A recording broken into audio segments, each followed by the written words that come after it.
नमस्कार दोस्तों, तो चलिए आज बैड फ्रेंड का नेक्स्ट पार्ट एक्सप्लेन करते हैं। एपिसोड की शुरुआत एक सीन से होती है जहां युवा ऑन ड्यूटी था, जहां वही आलसी कलीग आकर उसे कुछ एक्स्ट्रा वर्क दिया जाता है। युवा कहता है पर यह मेरा काम नहीं है, जिस पर वह कहता है क्रिट ने यह तुम्हें करने को कहा है, अगर तुम्हें कुछ परेशानी है तो क्रिट से हेल्प ले सकते हो। कुछ देर बाद जेड को आकर पता चलता है कि युवा उस आलसी कलीग का भी काम कर रहा है, तो काफी फ्रस्ट्रेट हो जाता है कि जो हार्ड वर्क करते हैं उन्हें वर्कलोड मिलता है, जो कुछ नहीं करते वे लेट आते हैं और जल्दी जाते हैं, पर कंप्लीट भी तो नहीं कर सकते थे। सीन चेंज होता है और सब नेक्स्ट हॉलीडे का प्लान कर रहे थे। किंग युवा से फ्लर्टिंग भी कर रहा था, वहीं युवा भी ट्रिप पर जाने का प्लान करता है। इवन वह होटल वगैरह भी बुक कर लेता है, पर एंड वक्त में किंग उसे कहता है मैं ट्रिप पर नहीं जा पाऊंगा, मॉम ने मेरे लिए ब्लाइंड डेट अरेंज किया है, उनके बिजनेस का सवाल है तो अटेंड करना ही पड़ेगा। ये सुनकर युवा तो अपसेट हो जाता है, पर कहता है ठीक है तुम जा सकते हो। अगले सीन युवा वो बुकिंग वगैरह कैंसिल कर देता है। तभी किंग उसे कॉल करके मूवी चलने के लिए कहता है।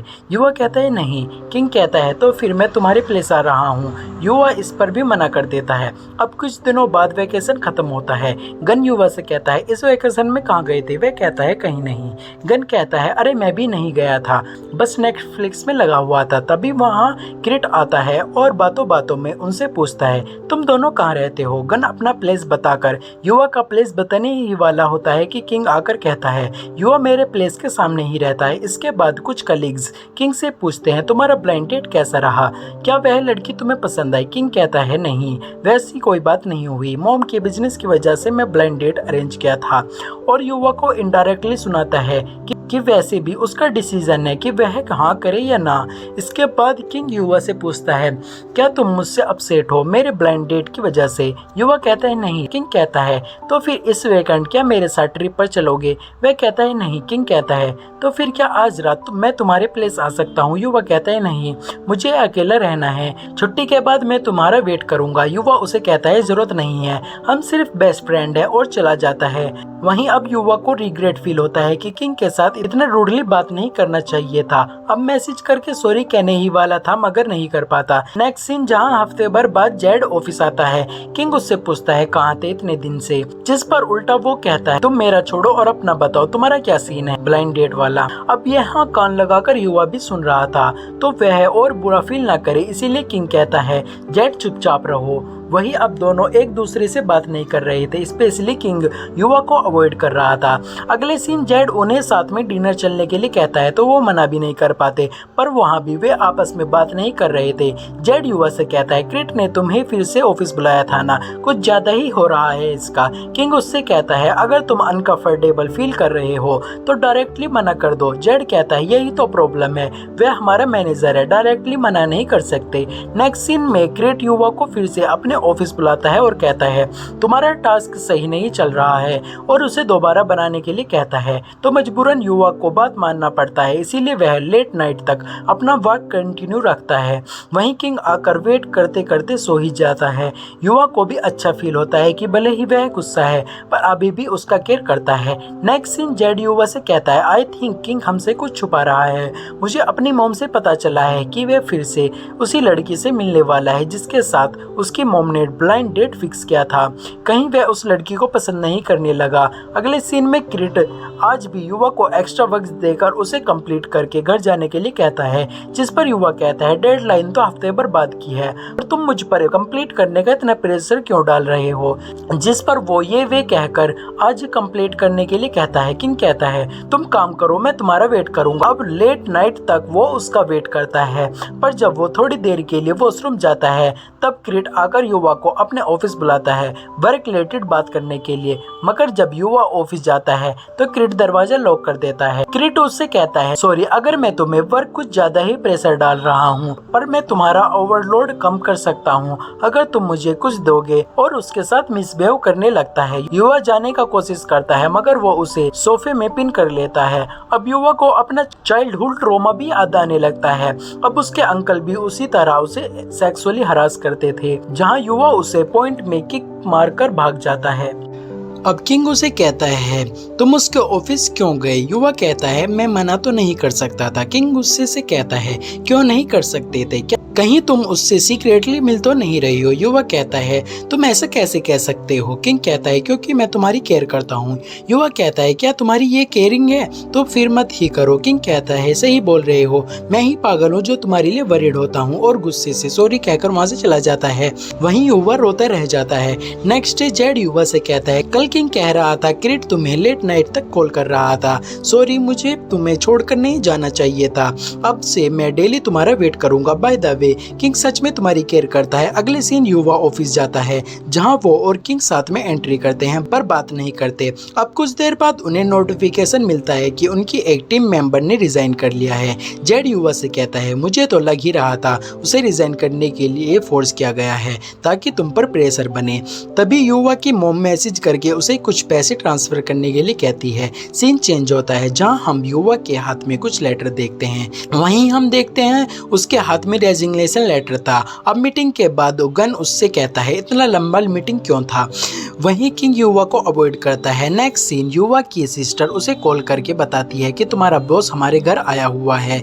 ये सुनकर युवा भी घर जाता है तो उसकी मॉम उससे काफी अच्छे से ट्रीट करती है। युवा क्रिट से कहता है तुम जा सकते हो, मुझे मेरी मॉम से बात करनी है। क्रिट भी जाने लगता है तो उसकी मॉम उसे गेट तक छोड़ने के लिए कहती है जिस पर वो मना कर देता है। अब क्रिट के जाने के बाद वो एरोगेंट मोड में आ जाती हैं और बॉस से बात करती हैं कि क्या ये तुम्हारा नया बॉयफ्रेंड है। मुझे कोई प्रॉब्लम नहीं है अगर यह तुम्हारा बॉयफ्रेंड भी है तो। युवा कहता है पर आपको मेरे गे होने पसंद नहीं है।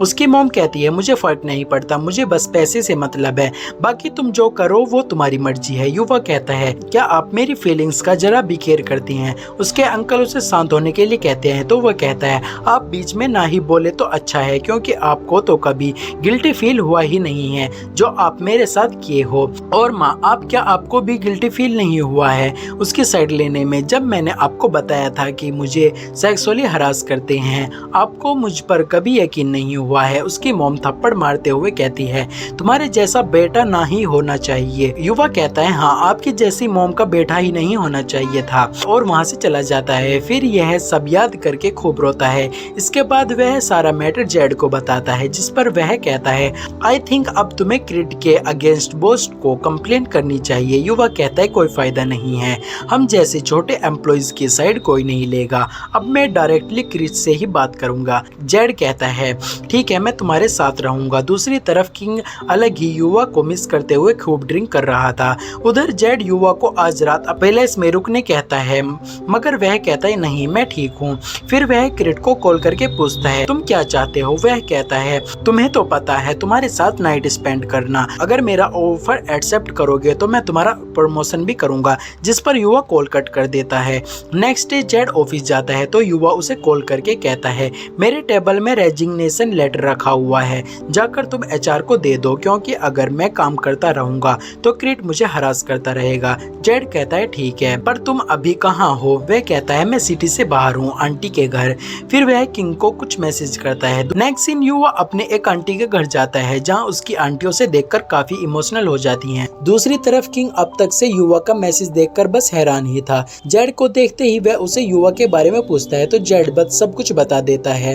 अब ये सुनकर किंग को काफी गुस्सा आ जाता है कि वह आउट ऑफ द सिटी अपनी आंटी के घर गया है। सीन कट होता है और किंग जेड के बताई सिटी में पहुंच जाता है और एक गेस्ट हाउस जाता है जो कि युवा की आंटी का ही गेस्ट हाउस था। अब यहाँ उसे देखकर युवा तो काफी हैरान रहता है और किंग उसे देखकर काफी खुश। युवा पूछता है तुम यहाँ क्यों आए। वह कहता है तुम्हें ढूंढने और समझने।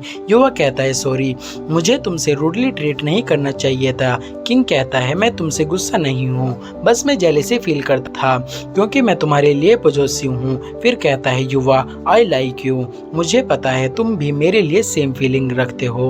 वह कहता है यह मैटर नहीं करता, वैसे भी तुम तो शादी करने वाले हो। जिस पर किंग बताता है नहीं मैं अपने पेरेंट्स से बात करके सब कुछ एंड कर चुका हूँ, मैं और वह लड़की दोनों ही यह शादी नहीं करना चाहते थे और हमने मिलकर अपने पेरेंट्स को समझाया है कि हम अपना पार्टनर खुद चूज करेंगे।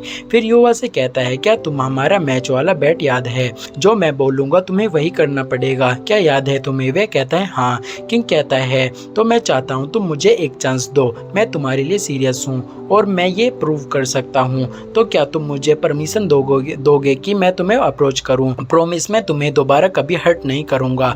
तब युवा भी एग्री कर जाता है, पर कुछ कंडीशन रखता है कि मुझसे परमिशन के बगैर तुम मुझे टच नहीं करोगे। किंग कहता है किस कर सकता हूँ, एटलीस्ट हक तो कर सकता हूँ। अच्छा चलो हाथ पकड़ सकता हूँ। युवा कहता है नहीं, बिल्कुल नहीं। अगर अपने आप को कंट्रोल नहीं कर सकते तो अप्रोच भी करने की जरूरत नहीं है। किंग कहता है ऐसा मैंने कब कहा, पर मैं तुम्हारी इतनी सी परमिशन से भी काफी खुश हूँ। तो अब इसके बाद वे कुछ टाइम साथ में स्पेंड करते हैं, टेंपल जाते हैं और साथ में प्ले करते हैं, डिनर करते हैं और घूमते हैं और एक दूसरे को चीज करते हैं। इसी बहाने किंग उससे क्लोज होना भी नहीं छोड़ता। इसके बाद युवा पूछता है तुम वापस कब जाओगे? वह कहता है तुम्हारे साथ ही जाऊंगा। युवा कहता है मेरे जाने का भी अभी प्लान नहीं है, जिस पर किंग बताता है कि जेड ने तुम्हारा रेजिग्नेशन लेटर सबमिट ही नहीं किया था, तो काम पर तो तुम्हें ही जाना पड़ेगा। युवा कहता है पर मैं उस क्रिट से दोबारा नहीं मिलना चाहता हूँ। अब किंग उसे बताता है कि उसे कंपनी से फायर कर दिया गया है, उसका भांडा सबके सामने फूट गया है और उसे कंपनी से फायर कर दिया गया है। अब तुम्हें कोई परेशान नहीं करेगा और अब से मैं तुम्हारी केयर करूंगा। कोई बात नहीं, तुम कब तक रेडी होगे, पर तब तक मैं तुम्हारा वेट करूंगा।